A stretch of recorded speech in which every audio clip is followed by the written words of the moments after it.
Los principales reformadores fueron hombres que vivieron en forma humilde, hombres que eran los más libres de orgullos y de la influencia del fanatismo.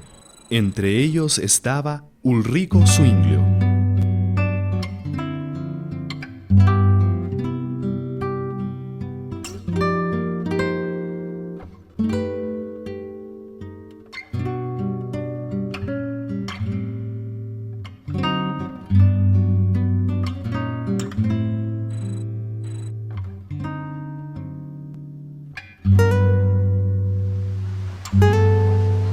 Zwinglio nació en Wildau, Suiza, el 1 de enero de 1484. El ambiente que tuvo en su niñez y la educación que recibió contribuyeron a prepararlo para su misión futura. Criado en la naturaleza, su espíritu fue siempre impresionado por la comprensión de la grandeza y la majestad de Dios.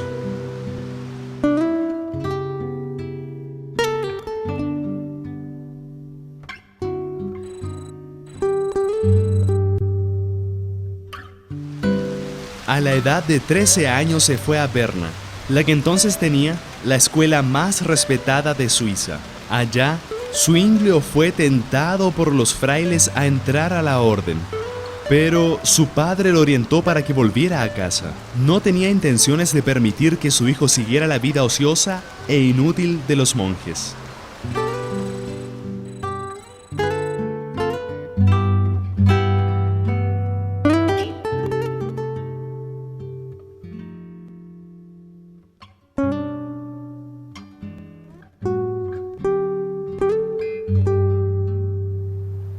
La orden fue obedecida, pero el joven no iba a poder estar contento por mucho tiempo en su valle natal, y luego retornó a los estudios, para dirigirse después a Basilea.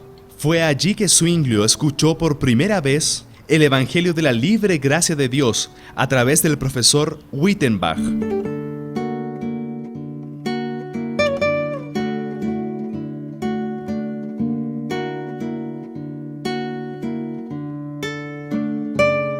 Pronto Zwinglio fue llamado de Basilea para el servicio. Su primer campo de trabajo fue una parroquia alpina, no muy distante de su valle natal. Allí recibió la ordenación al sacerdocio. Mientras más investigaba las escrituras, más claro era el contraste entre sus verdades y las herejías de Roma.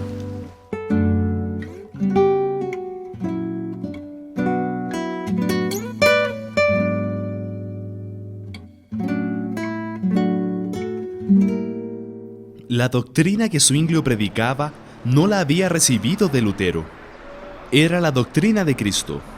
Si Lutero predica a Cristo, decía el reformador suizo, él hace lo que yo estoy haciendo. En 1516, Zwinglio fue llamado para ser predicador en el convento de Eisedel. Después de 3 años allí, fue llamado para un cargo de predicador en la catedral de Zúrich, que era entonces la ciudad más importante de Suiza.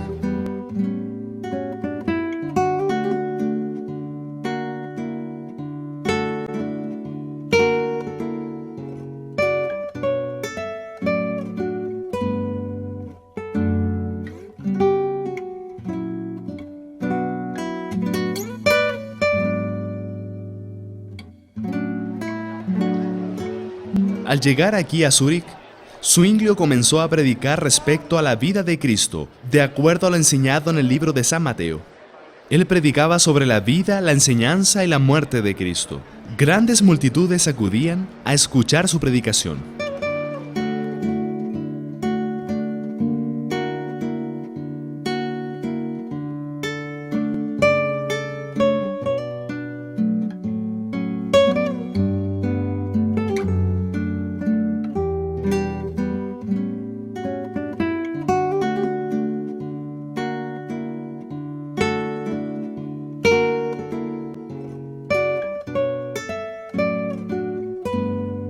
Pastor, ¿cómo comenzó la reforma aquí en Zúrich, en Suiza?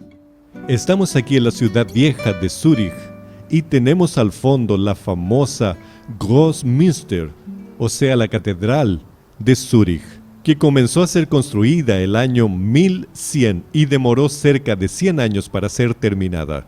En 1519, Ulrico Zwinglio fue invitado para ser el predicador de esta catedral. Y cuando él llegó aquí, vino decidido a predicar la palabra de Dios, comenzando por el Evangelio de Mateo y predicando todos los evangelios, porque él quería que el pueblo tuviera una visión más clara de Cristo.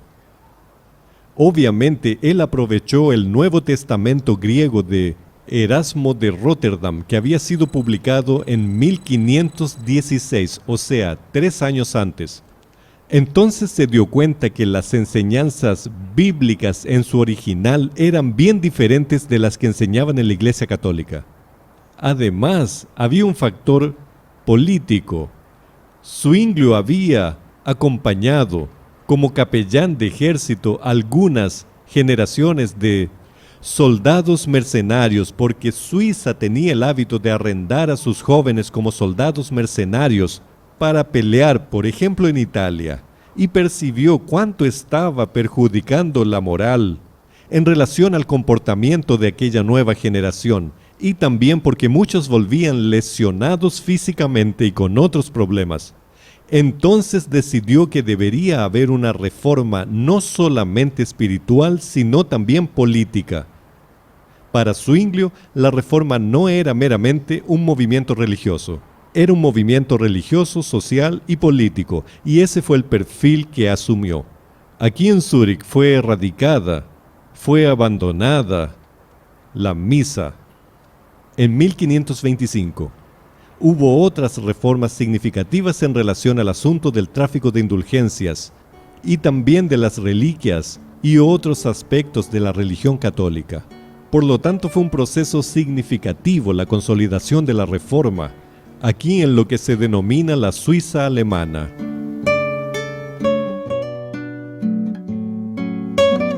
Un año después que el monje de Wittenberg profería su negativa al Papa y al emperador en Worms, todo parecía indicar una resistencia semejante a las pretensiones papales en Zúrich. Al mismo tiempo en que muchos cantones aceptaron la fe reformada, otros se aferraron con ciega persistencia al credo de Roma. Su persecución a los que deseaban recibir la verdad dio origen a una guerra civil. Zwinglio se unió a sus soldados como capellán en la guerra de 1531, muriendo en combate.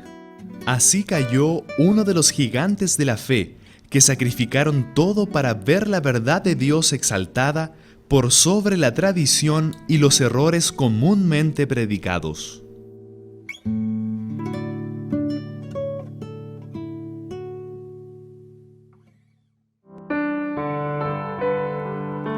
Mi decisión es, después de comprender el ejemplo de hombres que se dedicaron a la verdad y llevaron adelante la obra de Dios, como Calvino y Zwinglio, hoy tomo la decisión de ser un fiel representante de Cristo y permanecer de pie por la verdad, aunque enfrente pruebas y sufrimientos por causa de mi fe.